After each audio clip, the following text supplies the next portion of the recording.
Hi friends, నేను మీ Lahari. Welcome to our channel Lahari creations. ఎవరైతే మన ఛానల్ని సబ్స్క్రైబ్ చేసుకోలేదో సబ్స్క్రైబ్ చేసుకోండి. పక్కనే ఉన్న బెల్ ఐకాన్ని ఆల్లో పెట్టుకోండి. ఈరోజు నేను మీకు చూపించబోతున్న recipe potato bites. Evening snack recipe చాలా బాగుంటుంది. దీనికి కావాల్సిన పదార్థాలు potatoes, rice flour, garlic, red chilli flakes, green chillies, coriander, curry leaves, oil. ముందుగా 3 పొటాటోస్ తీసుకోండి. మధ్యలోకి ఇలా కట్ చేసి ఆఫ్ చేసేసుకొని వీటిని కుక్కర్లోకి తీసుకొని వాటర్ పోసుకొని కొద్దిగా సాల్ట్ వేసి ఇట్లా 3 విజిల్స్ వచ్చే వరకు ఉడికించుకోండి. పొటాటోస్ ఉడికించుకోండి ఒక సైడ్. ఇంకో సైడ్ ఇలా ప్యాన్ పెట్టుకొని 5 వెల్లుల్లి తీసుకొని ఇలా సన్నగా తరిగి ప్యాన్లో 1 టేబుల్ స్పూన్ ఆయిల్ వేసి అది హీట్ ఎక్కాక దాంట్లో వేసుకోండి. దీంట్లోనే ఒక సన్నగా తరిగి పెట్టిన పచ్చిమిర్చి, ఎండుమిర్చి, గ్రీన్ చిల్లీ ఫ్లేక్స్ వేసేసుకొని ఇలా 2 to 3 మినిట్స్ మీడియం ఫ్లేమ్ పెట్టుకొని ఫ్రై చేసుకోండి.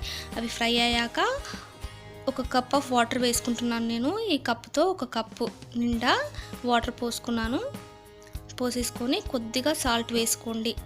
1/2 టేబుల్ స్పూన్ సాల్ట్ వేసుకున్నాను. బాగా కలుపుకోండి.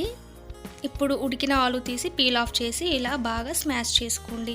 ఇవి బాగా మరిగాక అదే కప్పుతో మనం రైస్ ఫ్లోర్ వేసుకోవాలి, బియ్యం పిండిని వేసుకోవాలి.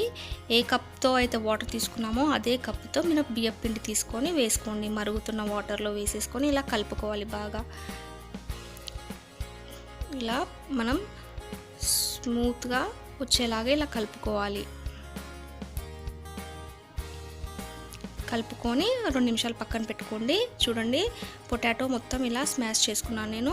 ఇప్పుడు అది మొత్తం కూల్ అయిపోయిన తర్వాత, బియ్యం పిండి కూల్ అయిపోయిన తర్వాత దాంట్లోకి ఇట్లా పొటాటోది వేసేసుకోవాలి. మనం వేసుకొని తరిగి పెట్టుకున్న కరివేపాకు, సన్నగా తరిగి పెట్టుకున్న కొత్తిమీర కూడా వేసుకోవాలి. చాలా బాగుంటుంది టేస్ట్ ఇవి వేసుకుంటే. 1 టేబుల్ స్పూన్ ఆయిల్ వేసుకోండి. కలుపుకునే ముందు సాల్ట్ చూసేసుకొని మళ్ళీ అడ్జస్ట్ చేసుకోండి. తర్వాత ఇలా కలుపుకోండి. పొటాటో అండ్ రైస్ ఫ్లోర్ అంతా మిక్స్ అయ్యేలాగా ఇలా మంచిగా కలుపుకోండి. ఒకవేళ పిండి గట్టిగా అనిపిస్తే కొద్దిగా వాటర్ యాడ్ చేసుకోవచ్చు, లేదా మెత్తగా అనిపిస్తే 2 table spoon corn flour add చేసుకోండి. ఇప్పుడు చేతికి ఆయిల్ అప్లై చేసుకొని రొట్టె బండ పైన కూడా ఆయిల్ అప్లై చేసుకోండి. అప్లై చేసుకొని కొద్దిగా పిండిని తీసుకొని ఇలా బాగా కలుపుకోవాలి. చూడండి, ఇలా రోల్ చేసుకుంటూ మనం షేప్స్ అనేవి చేసుకోవాలి. నేను చూపించే విధంగా కట్ చేసుకోండి. ఇలా నేను ఒక నైఫ్ తీసుకొని ఇలా కట్ చేసుకున్నాను. మీకు నచ్చిన షేప్స్ ప్రిపేర్ చేసుకోవచ్చు ఫ్రెండ్స్. ఈ విధంగానే కాకుండా నేను ఒక 3-4 టైప్స్ షేప్స్ ప్రిపేర్ చేసుకున్నాను. ఇది కాకుండా ఫింగర్స్లా, రౌండ్గా, బాల్స్ లాగా ప్రిపేర్ చేసుకున్నాను. ఎలా చేసుకున్నా టేస్ట్ అయితే మారదు. చూడండి, ఇవి ఇలా ప్రిపేర్ చేసేసుకొని సైడ్స్కి కొంచెం ఇలా ప్రెస్ చేసుకున్నాను షేప్ మంచిగా రావాలని. చూడండి, ఈ విధంగా ప్రిపేర్ చేసేసుకొని అన్ని పక్కన పెట్టుకున్నాను. ఇప్పుడు నేను రౌండ్స్ ప్రిపేర్ చేసుకుంటున్నాను. కొన్ని రౌండ్స్ ప్రిపేర్ చేశాను, బాల్స్ ప్రిపేర్ చేశాను, స్క్వేర్ షేప్ ప్రిపేర్ చేసుకున్నాను.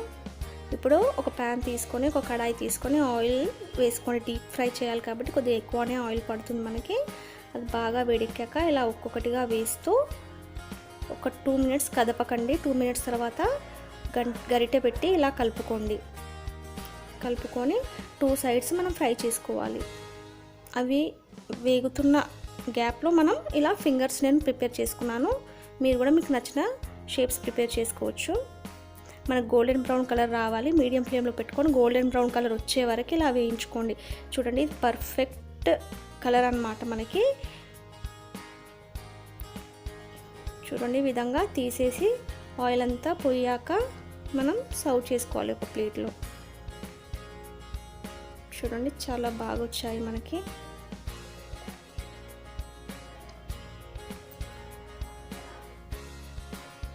ఇదే విధంగా వేరే షేప్స్ ప్రిపేర్ చేసుకున్నాం కదా, వాటిని కూడా వేసేసుకొని ఒక్కొక్కటిగా 2 సైడ్లు ఫ్రై చేసుకోవడమే. వేయగానే గరిటె పెట్టకండి ఫ్రెండ్స్. 2 మినిట్స్ తర్వాత పెట్టి తిప్పుకోండి. ఫింగర్స్ ప్రిపేర్ చేసుకున్నాను. నాకు అన్నిటికన్నా చాలా బాగా ఫింగర్స్ నచ్చాయి. చూడండి, రౌండ్ షేప్స్ తర్వాత ఇప్పుడు ఫింగర్స్ వేయించుకుంటున్నాను. ఇవి చాలా బాగా అనిపించాయి నాకు తింటుంటే. మీరు కూడా ట్రై చేయండి ఫ్రెండ్స్.